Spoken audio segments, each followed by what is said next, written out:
Well, you're very welcome to the Betfred Boxing Show, and we are on the road again.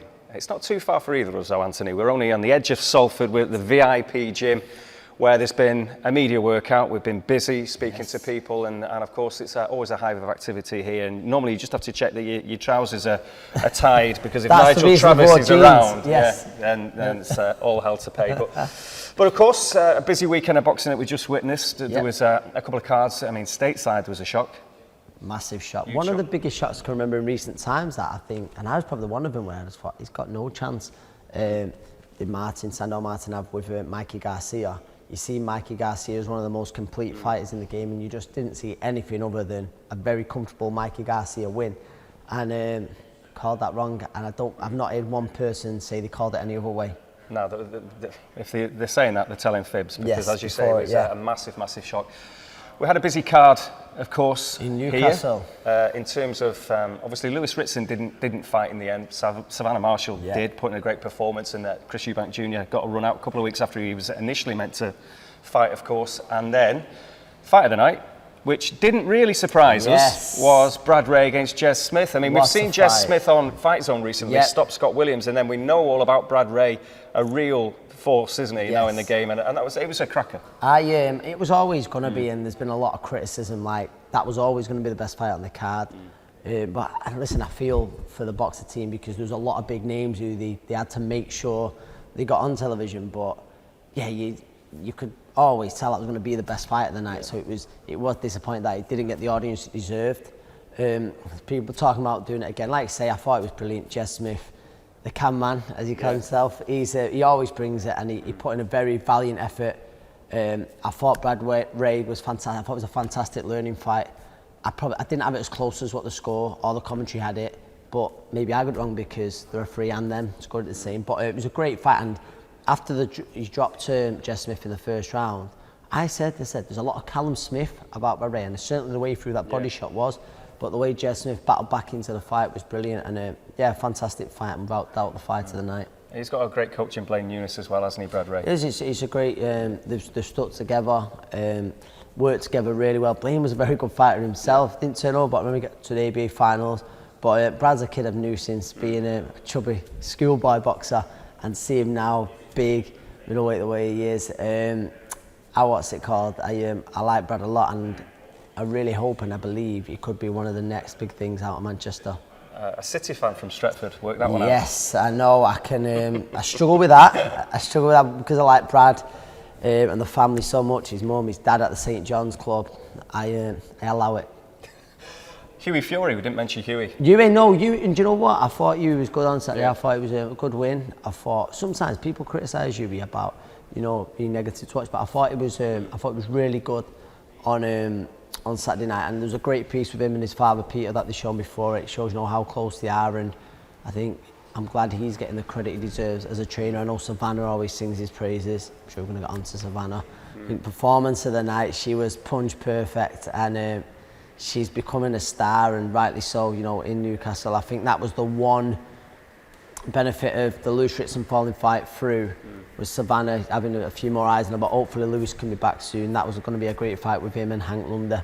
Yeah, but it's all about Clarissa, isn't it? I mean, is that the only show in town for Savannah now? I think they're both going to fight in December. It then builds up for them to fight next year. That's the biggest fight in female boxing at the minute. I say it all the time. I hate saying female boxing because no difference. But that's the biggest fight in that game. I think Katie Taylor, Serrano, possibly. But yeah.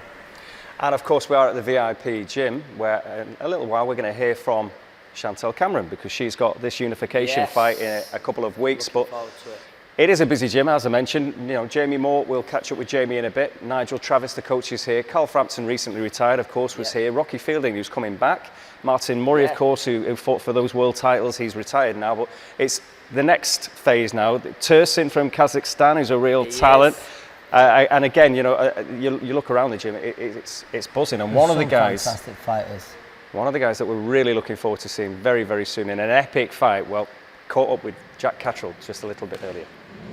Well, it's a pleasure to have Jack Catterall on the Betfred Boxing Show. And Jack, small matter of a huge, huge night for you. December. Nice timing, just before Christmas as well. Josh Taylor. The odds are looking good for you. You look at the odds now, it's like, does Josh just have to turn up? I know you've got other ideas. Yeah, listen, I don't look at the odds and whatnot, but certainly all the lads from Chorley and England, I guess, will be. But I think, like I said then, I think a lot of people believe it's just a case of Josh turning up and it's a sealed deal. But I've certainly got plans. I believe my defensive skills, my timing, my speed, I think I can match him for power. I think as long as I prepare the best I ever have, I can go out there and cause an upset. I've been chasing the WBO world title now for what feels like a lifetime, but lo and behold, it's come tenfold. I get to fight Josh for the undisputed, and to add that bit more excitement, it's like England v Scotland. It's for all 4 belts. It's a massive fight for me and Josh. And I didn't mention another world champion here, Chantel Cameron. She's got a couple of belts on the line as well against Mary McGee. Looking good in training? Chantel's looking really good, I think. Time and time again, we was out at the last fight and she just keeps producing the goods. Come next weekend, she'll be unified, and then hopefully early next year she'll be undisputed. So it's been a pleasure to train alongside Chantel. I've been fortunate enough to help her in sparring over the last couple of weeks and help her prepare, and she's looking really. She's got a dig on her, and she certainly doesn't hold back. But yeah, she's looking really good, and I'm excited for Chantel to see how far she can go. Well, good luck with training, and hopefully we'll catch up with you nearer the time. But obviously it's that big one at the December the 18th up in Glasgow. Yourself and Josh Taylor, one that we can all look forward to. Oh, thank you for coming. Nice one. So there you have it, Jack Catterall, who very, very confident ahead of that fight with Josh Taylor. And that is just a belter, isn't it? It's a great fight, and Jack's waited a long time for his opportunity, and I think, listen, he knows the task ahead, as does Jamie and the team. But listen, he's waited a long time, for his opportunity, and there was no denying he's a big underdog. But Jack, heavy-handed southpaw, great on the counter as well. It's I don't think you look for many fighters out there who enjoy fighting heavy-handed southpaws. I don't think you'll find many who'll be honest as. I think with Josh Taylor's amateur pedigree as well, though, obviously he's used to fighting whoever's put in front of him. But he's not put a foot wrong as a pro, has he? He's not. He's been brilliant. I first come across, I knew of him, but I remember seeing him. I always say this, but I remember seeing him in 2012, just after the Olympics.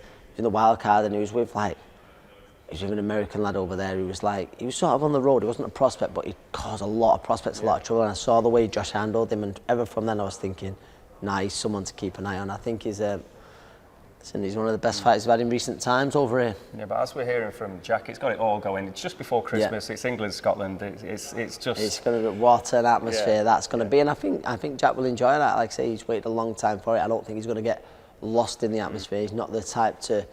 Jack's very chill. He's not the type to sort of get hyped up and lose a load of energy on the way to the ring. I think he'll enjoy all that. Yeah.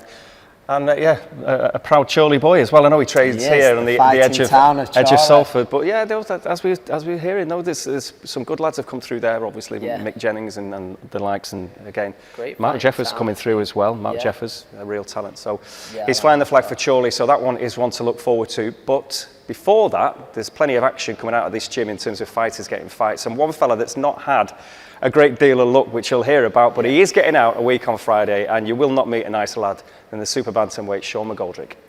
Well, Sean, good to see you, and it's good to know that you're going to be out next week as well, and that's the main thing, isn't it? Yeah, definitely. It's been a long time, so I'm just excited now to get back into it. I think is it Stephen Jackson that you're due to fight? York Hall, busy card. Yeah, the card's absolutely packed. There's obviously 3 people including myself, from this gym on the card. So really excited to be honest. Really grateful to get on the card as well, because I'm sort of a last minute addition to it. So very grateful to to MTK, Jamie and that for getting me on the card.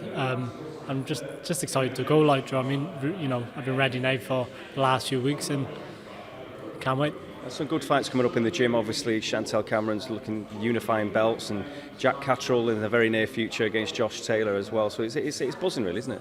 Yeah, the gym's on fire at the minute. Everyone's working hard, and we're all pushing each other on. We're all helping each other, and it's just amazing to be a part of it all. Yeah, and you've got the drawstring tied firmly on those shorts now. Nigel's gone now, I suppose. So the pressure's off. When Nigel goes, the pressure's off. But firmly tied whenever he's about. As a stellar amateur as well, just interesting to get your thoughts. It's the World Championships have started soon now, and a lad that you'll see come in here quite a bit, Connor Tudsbury, who obviously Nigel's had a long association with, he's in it now as well. I mean, when you look at these tournaments now and the prize money that they're getting now as well, does it take you back and think, hang on, why not in my day? Yeah, a little bit, but I suppose that was always the major incentive to turn professional. Was, you know, a lot of amateurs turn professional for the prize money of the pro boxing. Now they've got that incentive. Hopefully, you know, for amateur boxing, that'll keep more boxers in the amateur scene, like, you know. So, you know, amateur boxing very hard, and they deserve every penny they get. What we were paid wasn't enough, and hopefully what they will get paid in the future will be enough for them. And just a final one from you then, you're out next week, but then what's the plan? I know you obviously want to stay as busy as you can, but are you still as hugely ambitious in terms of titles, belts, and get there eventually? 100%. I wouldn't be doing it if I wasn't hungry for all that, then I wouldn't be doing it. You know, obviously I've stayed in the gym the last 2 years, stayed focused, travel to Manchester every week, and that's my motive, that's my focus, and that's my ambition. So it's good to see Sean getting a fight and still hugely ambitious as well. He was a really talented amateur, wasn't he? He just hasn't had the breaks yet as a pro, has he? No, that's it. He had one night against a very good Thomas Asomba. And I always remember speaking to Jamie about it. He stayed in the gym all through lockdown, working away. And like you said, if there's one lad who deserves that bit of luck, it's certainly him. See that bag swaying behind you? You've been doing a bit on the bag. I think the Crolla comeback is close. There's no comeback yet. You just can't pass the bag. One or two punch. That's one thing about being a boxer. You know, you always can't pass the bag. You never fully let it go. Or the odd cheeky like shadow boxing when no one's there.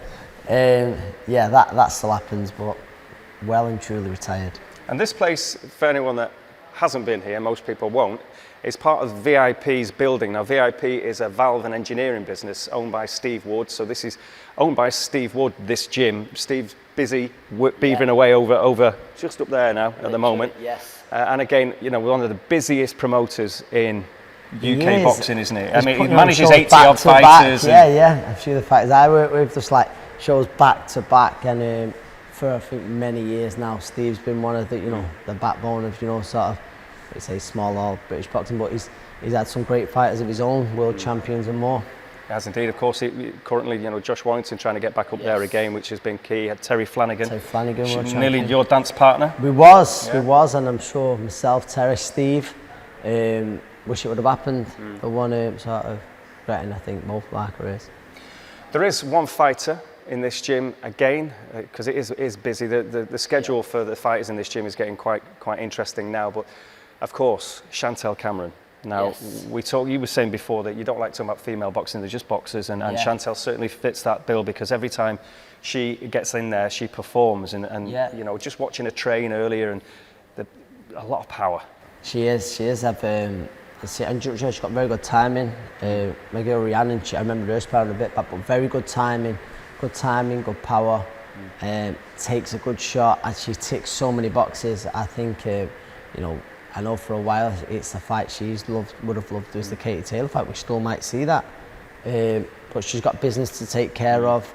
October the 30th, Mary McGee, and just been myself there with the two female fighters. We was on about Natasha Jonas, Brennan Dixon. They fancy Chantel to do the job, but they said that in this tournament they see that as the final. So you know, speak well of Mary McGee. She's been around a long time. I was seeing she boxed for a world title against Holly Holm, who obviously went on to be a superstar in the world of MMA. But Chantel, like you say, she's it's really, I think, a big world champion. But now the popularity is rising and rising from on a big show next week. Look forward to seeing more of her.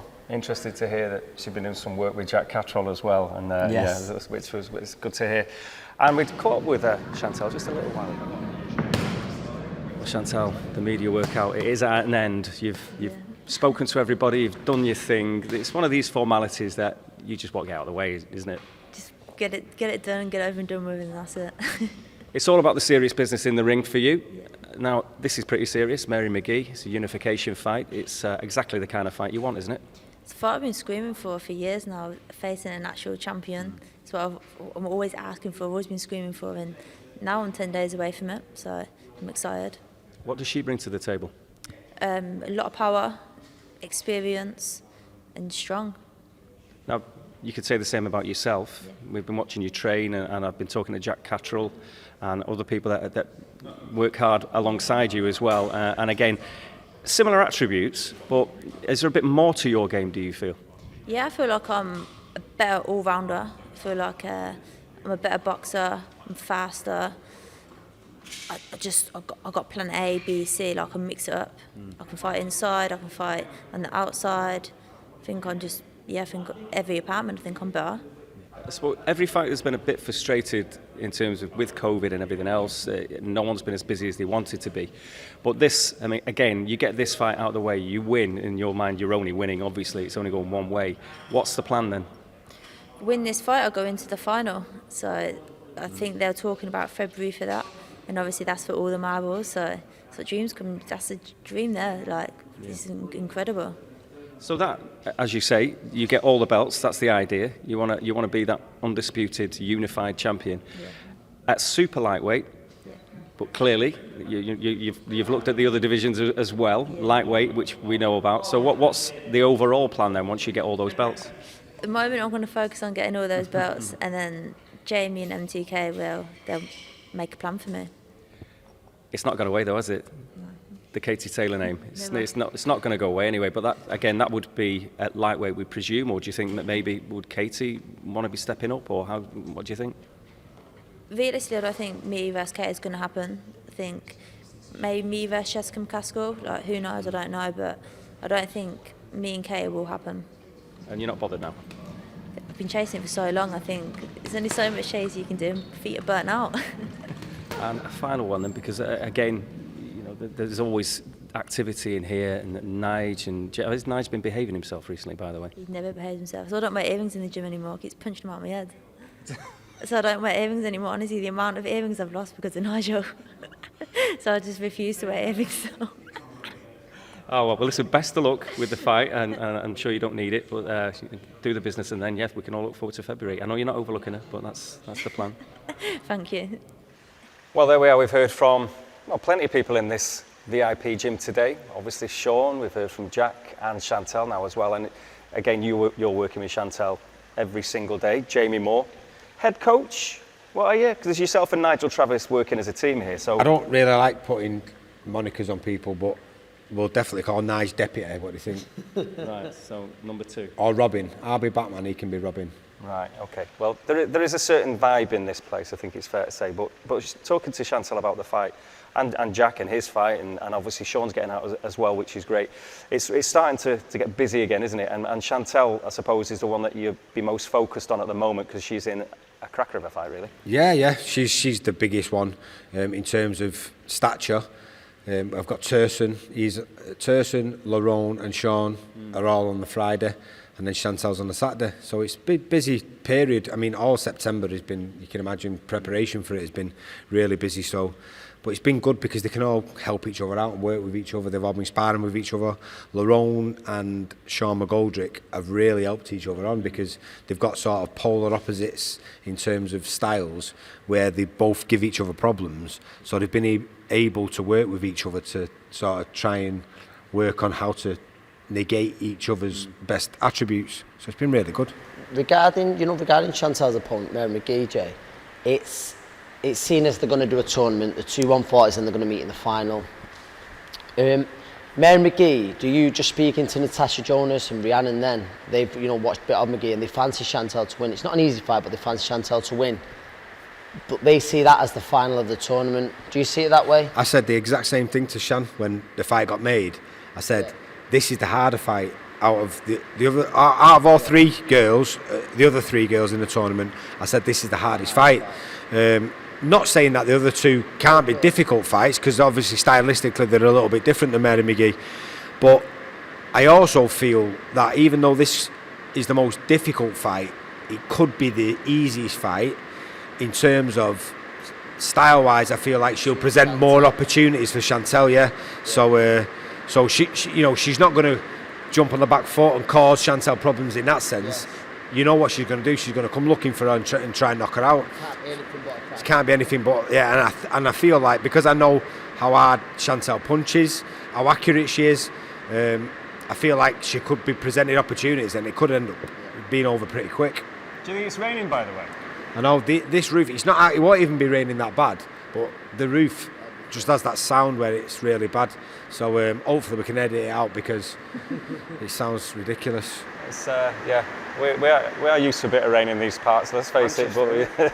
But in terms of what's going on in here, Chantelle, obviously that's a great fight that you can look forward to. We mentioned Sean and Jack in December, which is a belter with Josh Taylor, isn't it? I mean, super confident, but you know, you get the feeling that there's been even talk of, like, Crawford's been talking about Josh Taylor, you know, maybe stepping up, but this is a serious fight for Josh, isn't it? Of course it is. I mean, listen, Josh Taylor knows that as well.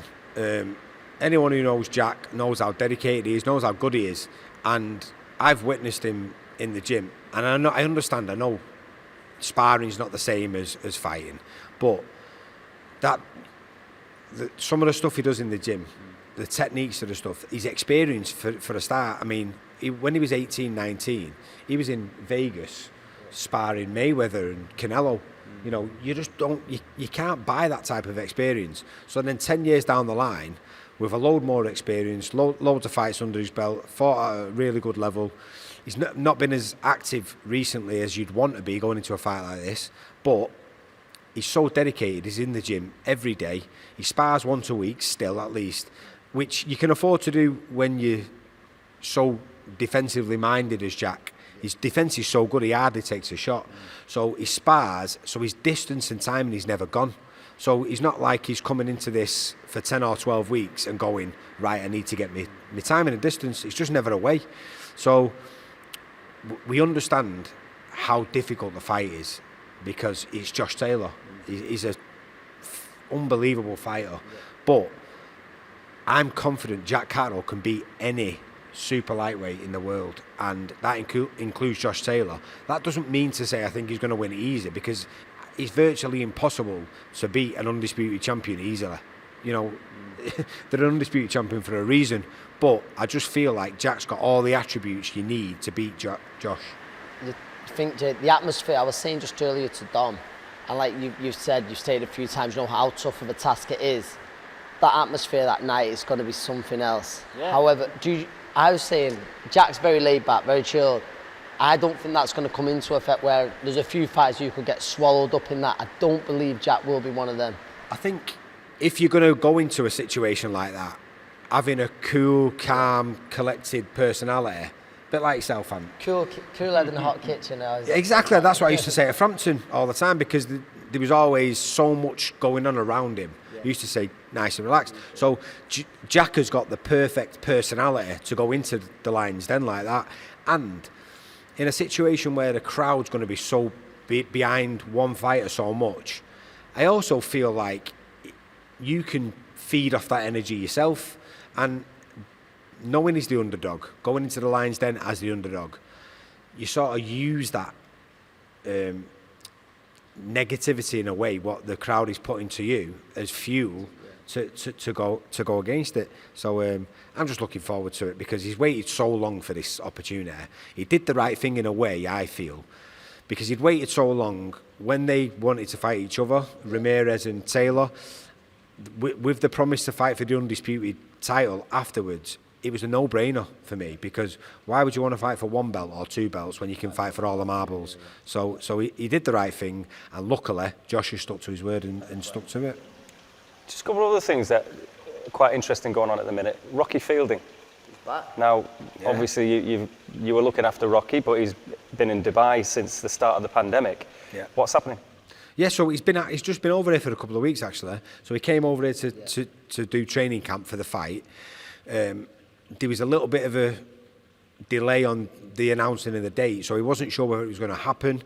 And at the same time, his son was a little bit sick, so he said, listen, I'm going to jump on a flight and go home. He's gone back home, and then we sort of said, listen, you're nearly there now. I was surprised, actually, how good he sparred. You know, like I say about when you've been out for a while, your timing and distance, but he was sort of spot on. I was going to ask that. Do you still believe there's still a lot left in Rocky? I know he's had a few years out, and that there's a lot left from Rocky. 100%. He looks like he's never been away. That's what I'm saying. So when he's gone back to see his son, we sort of had a conversation. Danny Vaughan's over there, and we said, listen, what's the point in doing all that travelling? doesn't look like you've got a lot to work on, really. You're more or less nearly ready to fight. And Badu Jack's over there, which was perfect sparring. So I said, it sort of makes sense. Danny will look after you. Just finish your training camp over there and I'll just come over for the fight. Yeah, and one fella, because obviously it's been a while since we've seen Rocky here, but Carl Frampton, still fresh in the memory of him being here. He's a TV presenter now. Yeah, big news on BT Sport. Yeah, he's doing really well. He's actually presented. Have you seen him yesterday? Head-to-head with Lyndon Arthur, Anthony Hard. I think he's made for that sort of thing, because what Carl's really good at is sort of feeding fueling the fire, and then stepping back and watching it blow up. So that's what he was sort of doing there. He's just that's what got him through this place? That's what got him through here, because he used to set fires all over this place and just walk out and leave it going. Now, I tell you, someone else that comes into this gym quite a bit, it's kind of nice news on the amateur scene. It's the World Championships are starting in Serbia next week, and Connor Tudsbury, Manchester lad, obviously, but he's been with Nigel Travis since he was about 9, I think, wasn't he? Yeah, 9 or 10. At Moss Side Fire Station. And he's going to the Worlds now, part of Team GB. Again, such a great kid, and I think Nigel's seen, can I get out there? Can I watch a bit of it? Yeah, do you know what? It's such a good story. Connor, I mean, we say it all the time about boxing, how it sort of transforms people's lives. Again, Connor's another really, really good example of how it can change people's lives. To see him achieving what he's achieving already, it's just brilliant. And also Nige, because of the time and effort he puts into all the kids down there, sort of to see something like that, implant a seed like that and let's see it grow and into what it is now, it's just brilliant. So I'm just glad he's got the opportunity, because it's really tough to get to World Championships and stuff like that. The Worlds are tougher than the Olympics. I think everyone sort of knows that. It's harder to win a medal at the Worlds than it is the Olympics. Yeah, exactly. But he really is coming into his own now. He's matured. He's so big and strong. He's gone up to cruiserweight for this. He's gone up to cruiserweight for it as well. Yeah. So he's probably stuck in between the weights at the moment. When he goes pro, I think people are really going to prick their ears up and take notice, because he's a likeable kid. He's a good-looking bloke, and he can really fight as well. Just your thoughts, final one now. What's happening this weekend? Stateside, it's Stevenson. Yes. Is going in Jamel Herring. with Jamel Herring. Of course, you were in the opposite corner with Carl's last fight. So it's an intriguing one, isn't it? They're at different stages of the career. Obviously, Herring's 35 and Stevenson's only 24. How do you see it? I think that could be a factor. You know, Herring looked really good against Carl. Whether Carl was coming towards the end or not, you know, we really don't know. But I don't really want to take away too much from Herring in that sense. He performed brilliantly. They're both really big, even though Shakur's only just freshly moved up, really. He's still massive for a super featherweight. Age could be a factor, but I don't think Shakur can sleep on Herring. You know, he really needs to be on his game to beat him. It's a tough one to call. I mean, if he had to put me out on it, I'd probably go Shakur because of the youth and he's still getting better, but it's not with any confidence. And just put your house on Liverpool Man United on Sunday. United 4-0, no problem. No, you know what? You know what? In a way, I'm glad we're in bad form, because form goes out the window in games like that, and we always turn up. It's Old Trafford. We've got home advantage. Liverpool are playing well away from home. They're in really good form, but usually in games like this, the team in form loses against the team that's out of form. There's confidence there from Jamie Moore. Jamie Moore, esteemed trainer, and the number one here apparently, Nige. Governor. Stop parking in my parking space. I'm telling you. And we'll leave it there. That's it from the Betfred Boxing Show. So we will catch you next week.